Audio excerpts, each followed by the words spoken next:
So you all made it to the Working Survivors of the Occult. All of us are available. I want to point out something. This is the crash course, all right? Usually Tony and I, this is Tony Tagan. We've done seminars, we've done all day. We've condensed it to an hour. And we're going to give you a crash course half an hour. I want you guys to ask us questions because we feel we can field more information back to you through your questions. So just hold on for the ride. We're going to give you a download. Just hold the questions, come back after. So we'll give you guys like half an hour, 45 minutes to answer the questions, ask questions to us. So we'll get through this. So that's basically how this is going to be laid out. Okay? A lot of information, a lot of downloading today. We're within the Potter's Hands, which is Tony Tagan's organization. They've been providing inner healing for over 18 years, ministering to the wounded, hurting, and broken-hearted, and some of them have been severely wounded and broken-hearted. And we'll discuss what that looks like. Provide counseling, ministry, and community life. We're going to touch all these things here, what exactly those things are, what they do, and how they are involved in inner healing. That's my mugshot. I'm Reverend Michael Norton. I'm a pastor, counselor, author of Field Guide Spiritual Warfare. The book's over in the shop support ministry. It's there. It's an interesting download to get into deliverance ministry. It's going to bootstrap you and kick you into it. There's a lot of stuff out there in the deliverance right now which is wrong. A lot of popular ministers are just propagating the wrong. So go see how people are in the field in the trenches do it, because there's a lot of similarities with training people. Think, oh, I can do this now. That's how it's done. So check it out. That's my spiel. That's my soapbox. I'm director of M16 Ministries, which stands for March 16. For a while, we were doing street ministry out in San Francisco, and I backed off on it because of this ministry, without having to do a shift change last summer. So I was doing street ministry for about 7 years with Night Strike. I still do it every now and then. I sneak out because it's in my blood. It just doesn't leave you.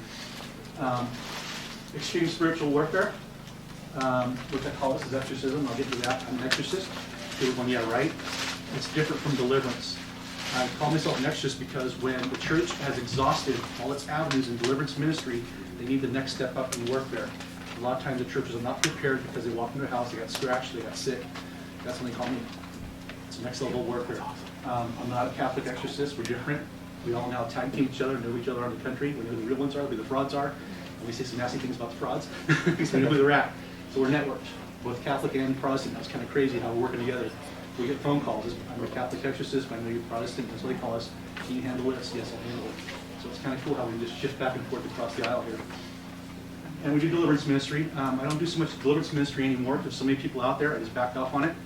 I do the extreme cases. Kind of a lot of you guys can handle it. For war, there was a big gap in deliverance ministry. So now there's more people trained in this. I back off and take the more severe cases. So if I get a call, I know who the deliverance ministers are. I'm going to need to talk to this person. Or we'll evaluate people and sometimes tell them they don't have a demon and makes them upset. Now you got to go deal with your own stuff. This isn't a demon. That's not what they want to hear. Right.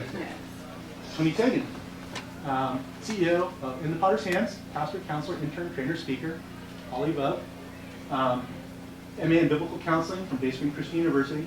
19 years of experience, with the past 6 years focused on traumatized dissociative identity disorder. That's what we're going to talk about here today. It's a big word. And we're going to focus on the dissociative with DID, and I use the acronym. And that's what she works with. We kind of gleaned our ministries together about 2 years ago. That's a long story, and I won't go there now, but it's kind of like the Holy Spirit brought us together in this thing. And it's been really awesome that people have been able to help and grow from that. So objective of this workshop, focus of this workshop is for laying a Christian foundation for ministers to work with Jesus in bringing healing to survivors of severe trauma. And we're going to talk about what severe trauma is. We have different ideas of what it is, and once you get the idea, we go, oh wow, yeah, that's what we're seeing here. Introduction to DID and severe trauma ministry, the definition of what DID is, what do survivors silently endure, what do survivors go through daily, and spiritual aspects. Is this demonic? Deliverance ministers drop the ball there, okay? You have to have discernment in this game. I got this from one of the people I work with. It's a Plead survivor, and that's why this is a message I want to get out for them today. Is there a small booklet out there that will help my friends, family, and prayer support team understand what I'm going through on a daily basis? That's what we want to get out to you guys. What's going on a daily basis with these people? How do we help them? How do we minister? They always feel alone, all the ones I work with, because if they're close relatives, they can't really tell them what they're going through on a daily basis.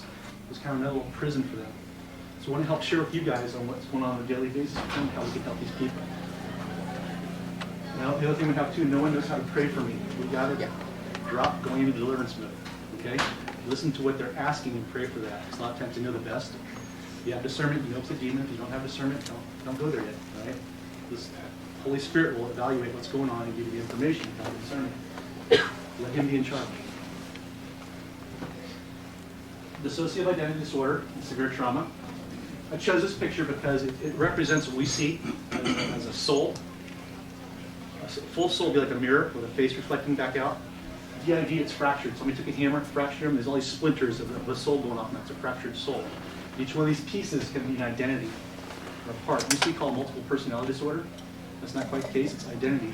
An identity fractures off to handle trauma. So one or more identities residing in a soul that exists in subconscious or can take on one's full behavior and consciousness. So you can see different people throughout the day in one person. You catch it. I'm going to stop here.